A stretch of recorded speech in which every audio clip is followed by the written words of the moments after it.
So now let's move on to the third strategy. Just listen.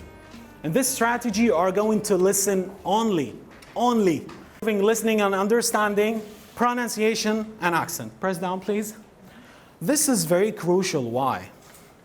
A lot of people who are used to reading, whether English captions or Arabic subtitles, their brains are automated or they are functioned to wait for the information to be seen.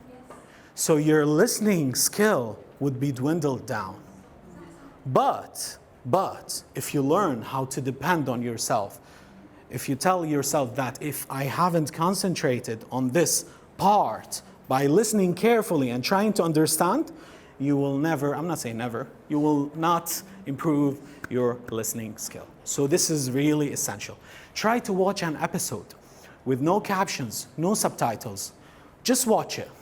Look at the big picture. Never mind the little details. Try to understand the context. Get the whole idea, get the whole picture. With time, you will get used to the high pace of speaking actors, different accents, and pay attention to the pronunciation, of course, the pace and new words and accent. And so this is basically, and yes, most importantly, don't use the dictionary. And try not to pause. So just move on. It's like as if you're running after a train. You're trying to catch that train. With time, you will. So again, we should have improved listening and understanding, pronunciation and accent. The fourth